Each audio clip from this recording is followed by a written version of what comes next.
There we go.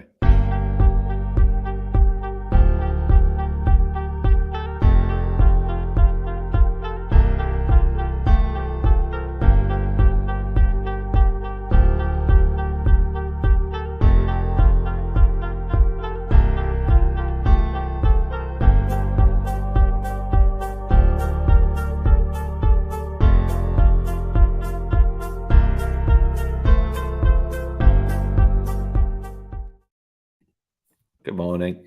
Good morning. How are we? Yeah, pretty good. You? As good as you can be after a 2-0 loss, I'd imagine. Yeah. What did you do last night? Not a lot, actually. I just I think I got a takeaway to sort of drown away my sorrows. And Wow. What takeaway? got McDonald's. Just a little. Little Mackie D's. Yeah, Mackie D's. I thought, get the emotions out of the way, and then just played Football Manager with all my mates. Did you? Yeah. So that was my evening. You can't go out after a loss, I don't think. Or I wouldn't be able to. I can't go on a night out after losing. I got iFollow yesterday.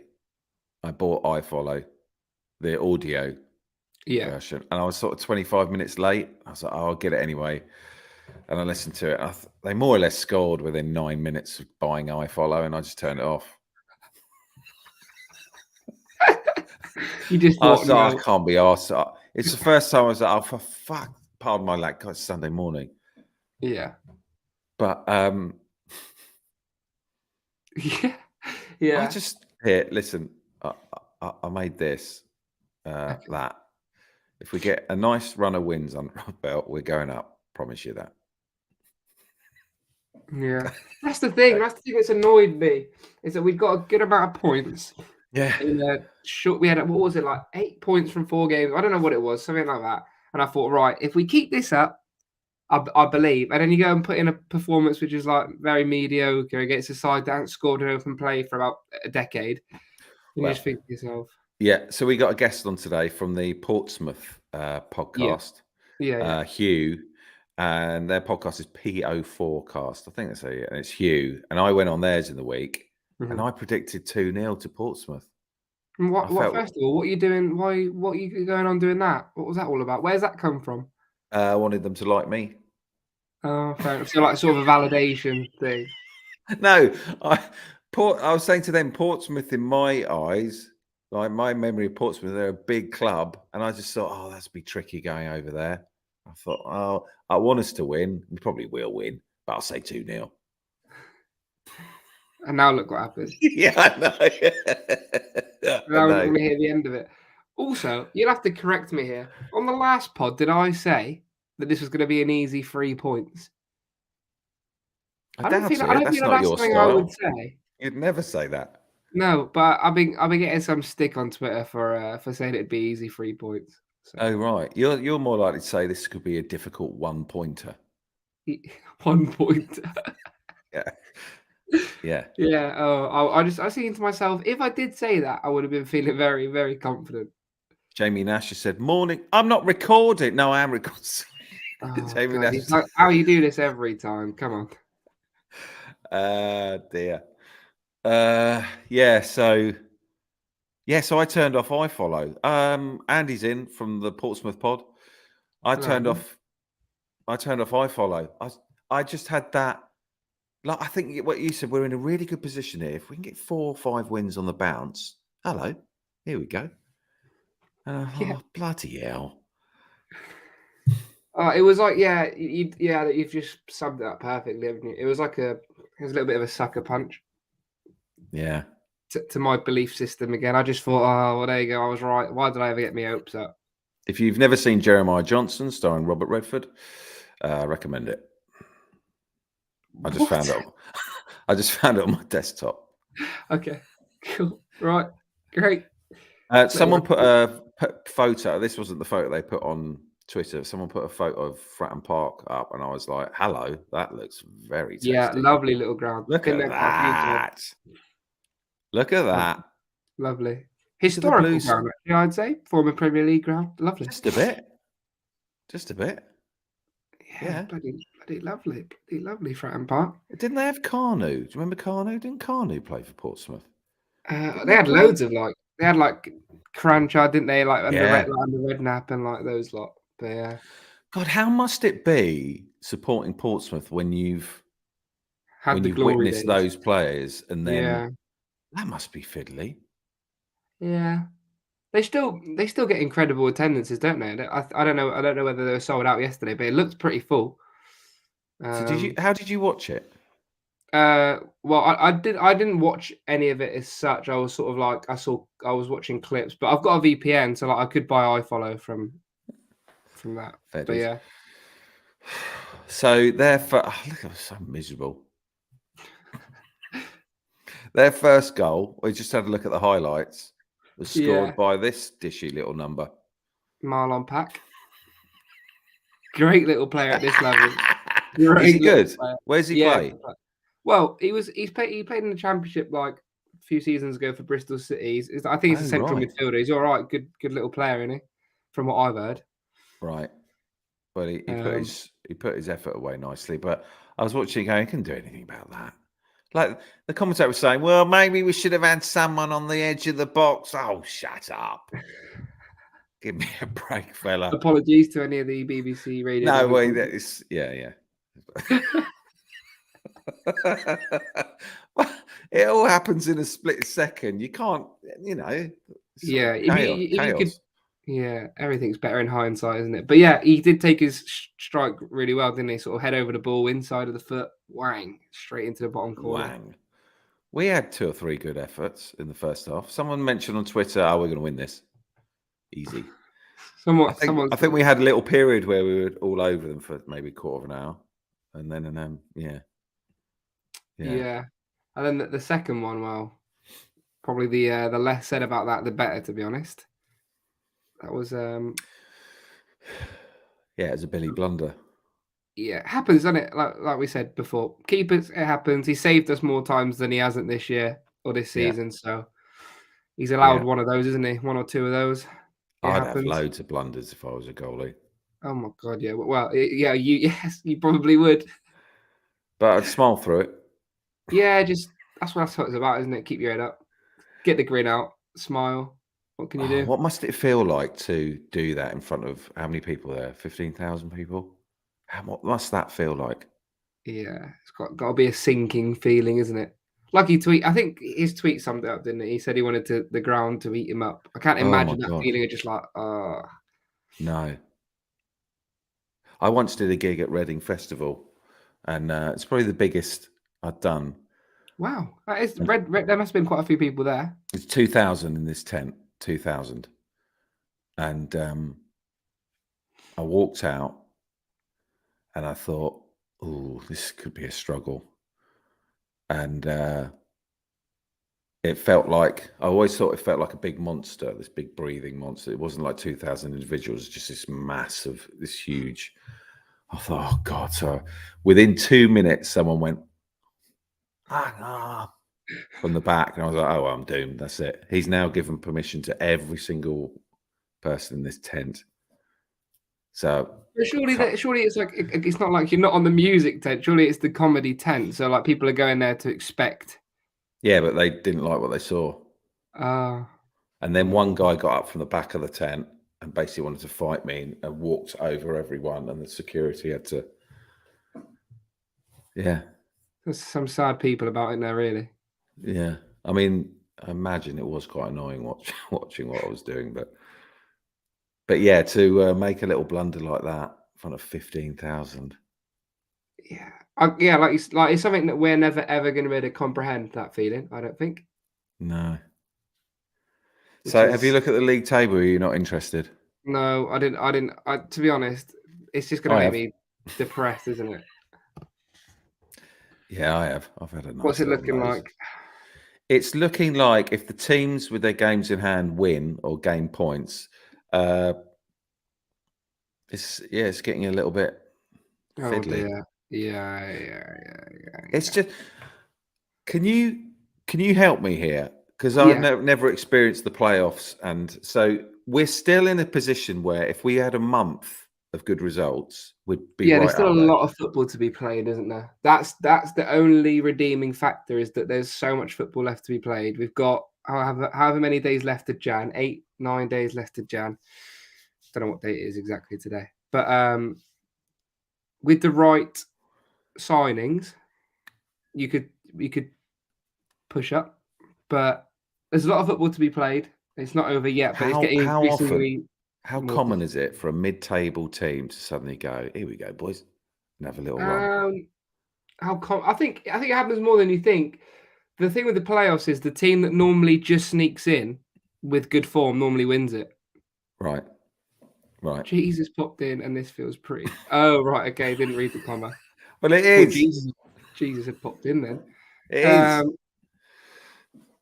Yeah. But yeah, quite often when we've made it to the playoffs, we've sort of we've never really just snuck in. We've always sort of like been in and around there and then not been in form. Whereas the team that normally sneaks into that last spot because they're flying Yeah. are the team that normally wins it. Ooh. So if we got just a month We're going where up, we aren't we? lose, we battered every team in our path, Yeah. we could do it. Yeah. That's it. That is, remember that. I'm going to put Remember that up that every 3 slogan. minutes. Just a little reminder. If we get a nice on a run of wins timer. on them.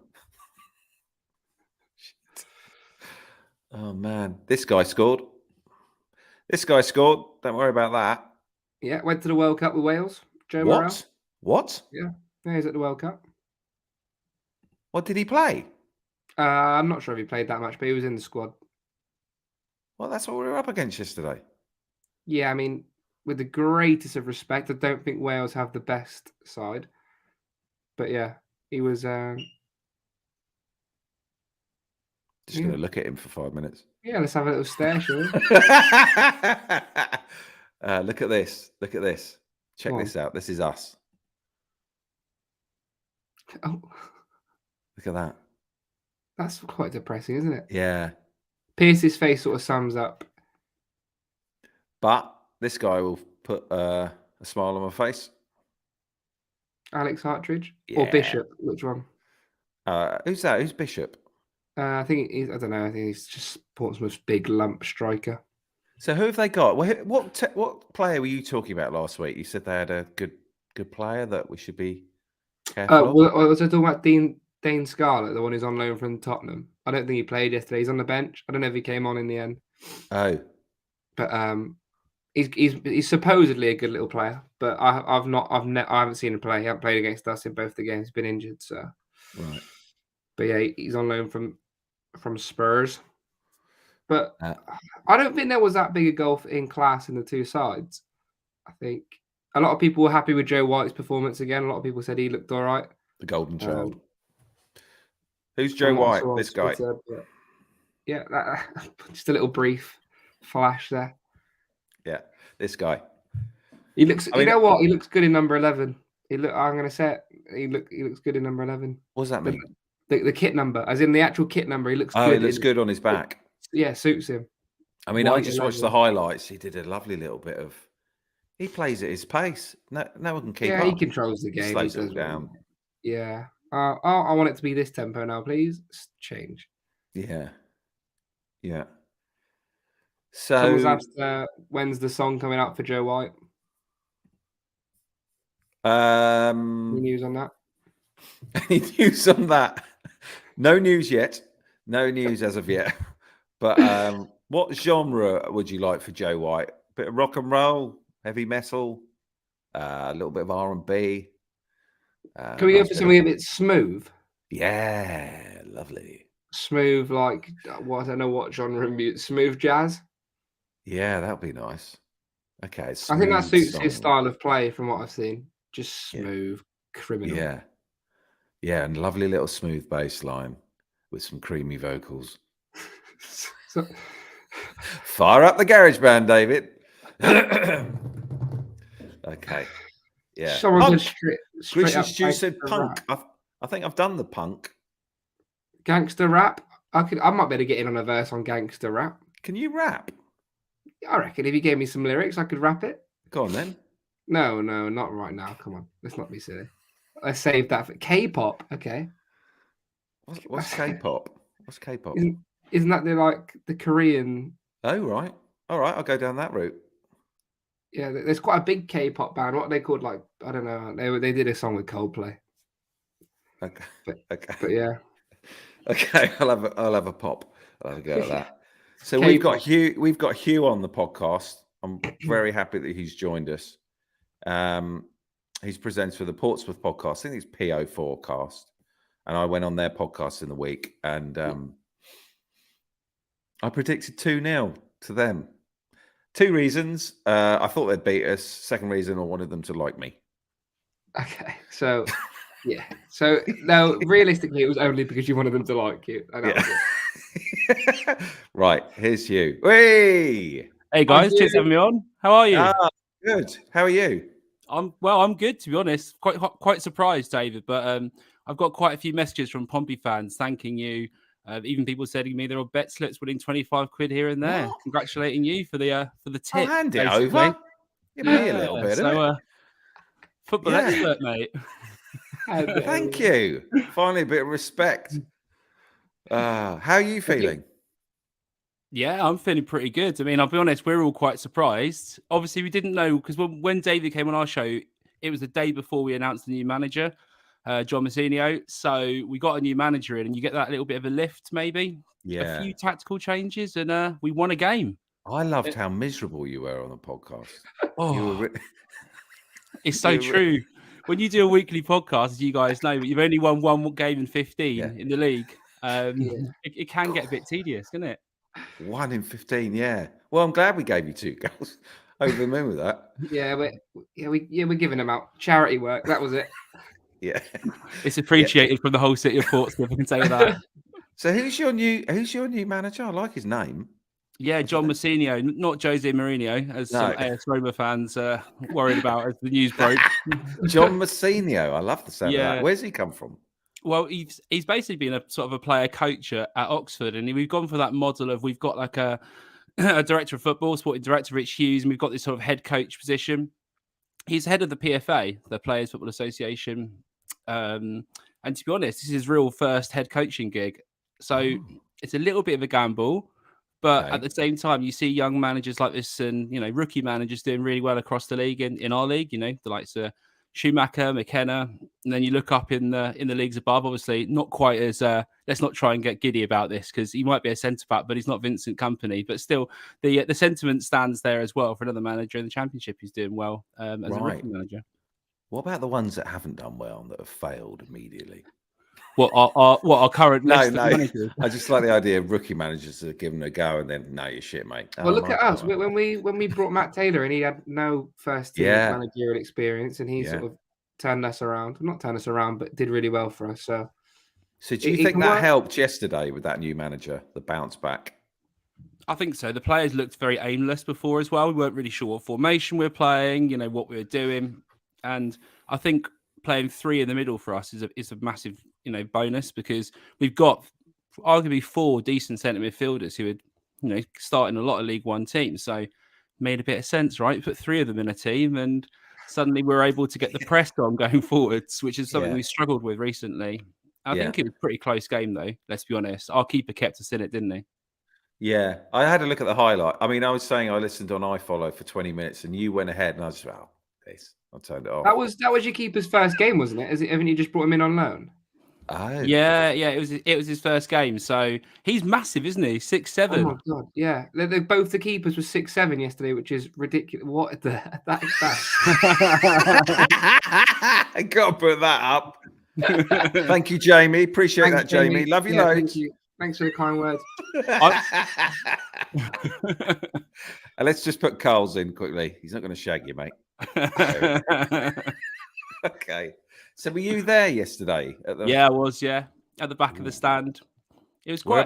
Whereabouts are you in the stadium? It's lovely. I sit at the back of the front end. Right. So, in the sort of my season tickets in, I suppose where everyone sort of stands up at the back of the stand. You know, yeah. The rowdy lot. You with the rowdy lot. Are you near the bell? You near the bell, dude? I'm far enough away. It doesn't give me a headache. Put it that way. Yeah. Does the bell man annoy everyone, or do people enjoy his company? It's a hot topic of conversation. Is it? But yeah, no, I think a lot of people are getting quite fed up with him, to be honest. Is his name really Portsmouth in the middle? It's his name's John Westwood, and he just slapped Portsmouth FC on the end of it. Oh right, yeah. So he officially What? changed his name, didn't he, to Portsmouth FC? So his name actually has on his ID, or whatever he has, John right. Westwood Portsmouth Football Club. Oh, That's right. amazing. So I'm guessing that's now the name on the. I don't think second-hand bookshops need a license, but if it did, that's what he does in the daytime. That would be on his thing.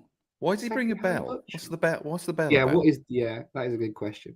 Thank you. I mean, I think the bell was just there, really, isn't it? Along with the boogle, just sort of he's so out of tune.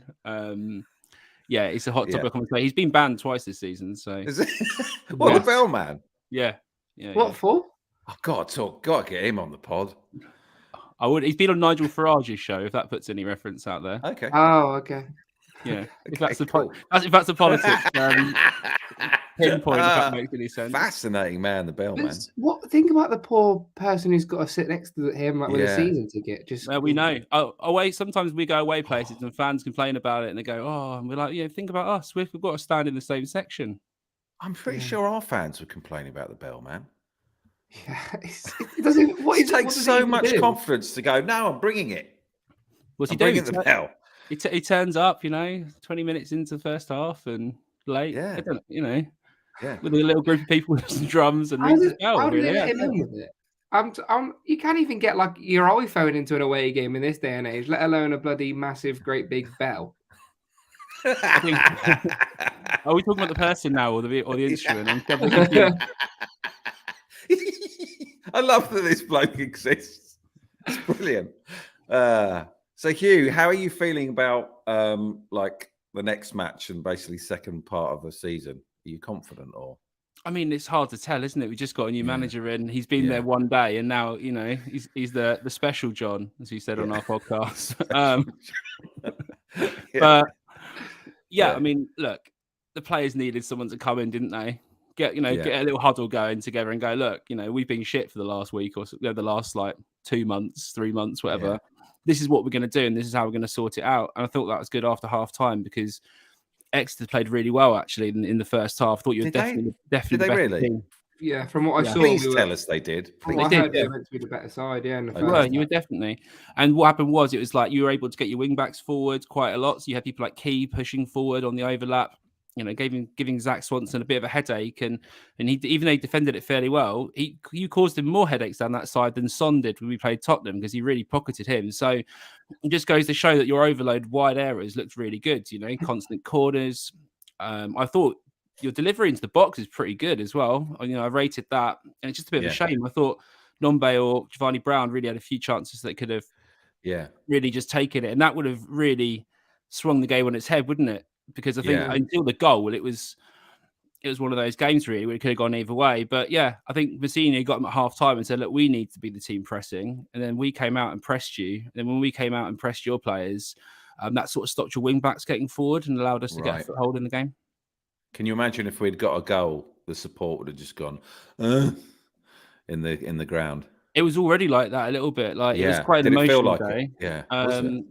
Yeah, I mean, we had various different attributes, etc. The players, and fans or whatever passed away. So it was all quite highly charged. Yeah. But at the same time, that goal was so needed for a fan base. I said more than your mate who's never managed to hook up with someone on a night out ever before in his life, and it was one of those relief moments, should we say? Yeah. That's what the guy Sam was saying to me. Yeah. Some strike as well, by the way, from Marlon Pack, wasn't it? What a strike! He scored a free kick against Ipswich the other day. Like, it was actually quite similar. Didn't it win goal of the month? There he is. Huh? Did he won goal of the month? Didn't he? Yeah, I don't know if did he win it. I know he was nominated for it. I can't remember if he won it. I think I saw he won it. I'm not too. Oh, actually, maybe not. No, you're testing my knowledge. He looks a big old unit. Is he a big unit? Yeah. I mean, he's a beautiful man, isn't he? He's fantastic. He's just an average specimen of the South Coast, really, because he's from. Is he really? You're all like that down there. Everyone, I'm definitely the worst looking man in the whole city. Do you know what? You're not all like that down there, because my wife stayed at a Premier Inn recently, and I picked her up, and there were some bloody weirdos around that hotel. Premier Inn. Oh yeah, you don't want to go there. Yeah, some strange looking things. Yeah. Not a place you want to be there after dark. Yeah, yeah. or during breakfast hours. So where do you reckon you're gonna? Where do you think you'll end up this season? Because I'm still hopeful we're going up. So I'm not really sure because I've been so up and down on this, right? Yeah. And I made this bold prediction. I think it was in November. I went on a football talk show with our pal Gabe Sutton, who runs the CFL show, and he asked me the question flat out: do I think we'll still make the playoffs? And I was sort of shitting it, and I sort of said yes. I think we can turn it round. And then a month and a half later, the manager sacked me. I haven't won a game since I've said that. So Right. I'm gonna go with no. We're gonna try and consolidate a sort of top 10, pushing for the playoffs position. But I think it's too little, too late now. You look how far ahead teams like Barnsley are.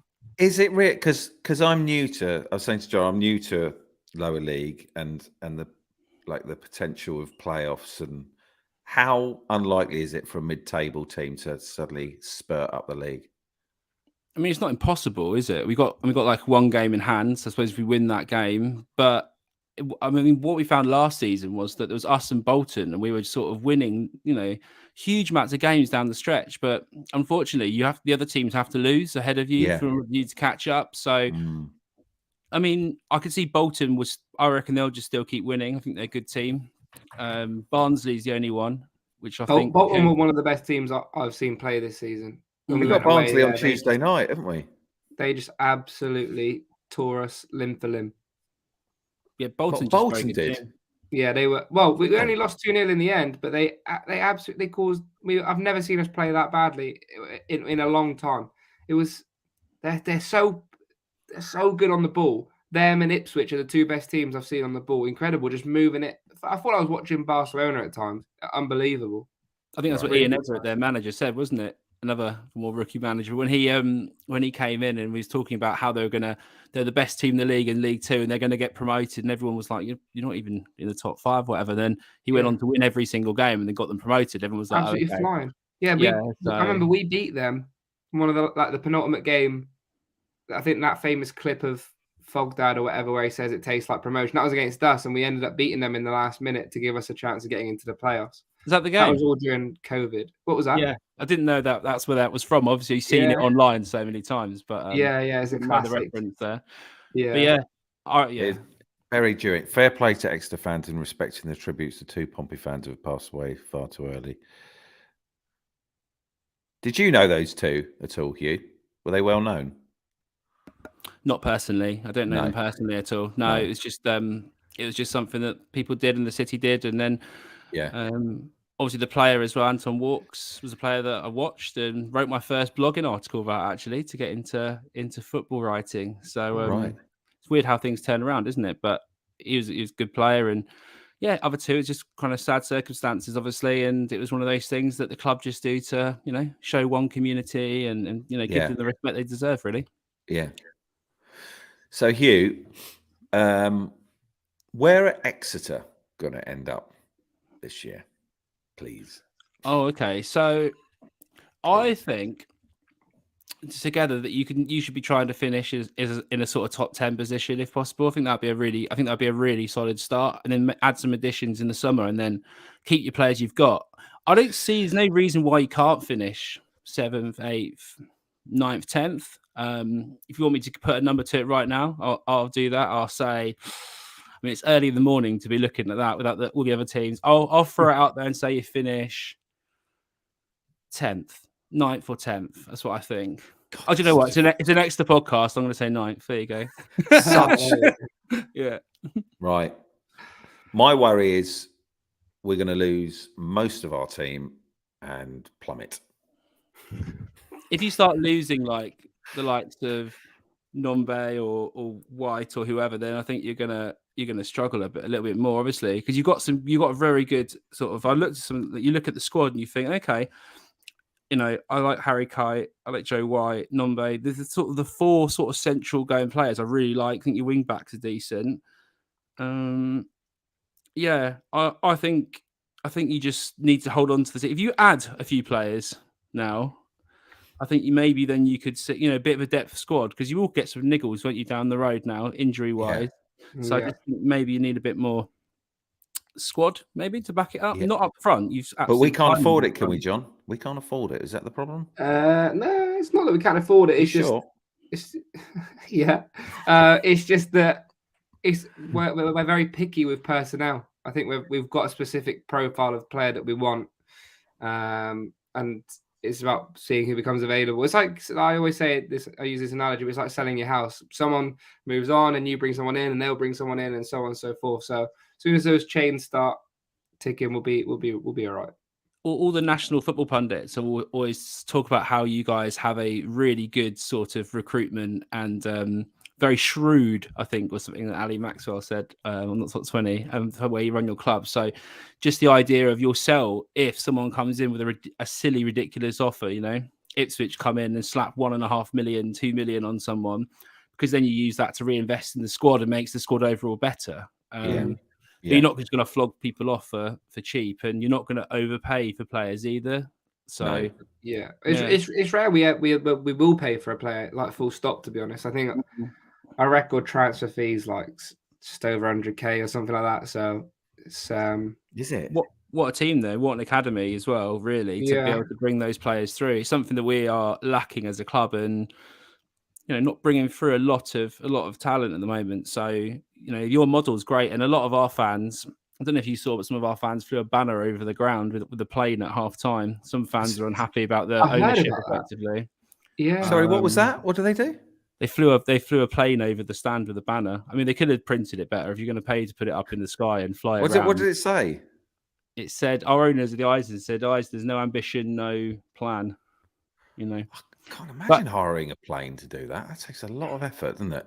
Well, I don't think it went down particularly well, but I don't know really. I don't speak for everybody, obviously. What I would say is, though, that a lot of our fans think that you guys in the sort of fan-owned modelled club is something that they sort of look back on, because we obviously were the same, and they sort of go, well, they actually can look at Exeter and they go, well, people say we can't do it, but these guys are doing it fine. In fact, they're ahead of us. So it's definitely a model, Exeter, that I think a lot of our fans look at and think I think it's one that's maybe fans don't look upon as kindly because it's a longer route to success. It's not that quick, easy wins. You're not going to be paying money for players. You're not going to have someone putting millions and millions of pounds in. But if you want some control over your club, if you want some say, if you want to have a community feel and that kind of thing, relative, there's not as much negativity because fans are in charge. They can change things. I think it's the optimum route, in my opinion. John, this is a new section. It's only like 60 seconds long, but it's called the Transfer Tickle section. Josh Key to Sunderland. Ask John if he'd heard the route. I'm going to do a little jingle for that, I think. Don't know. Could do. Maybe. I've not heard anything. Hang on. Let's go closer on John. Oh, Christ.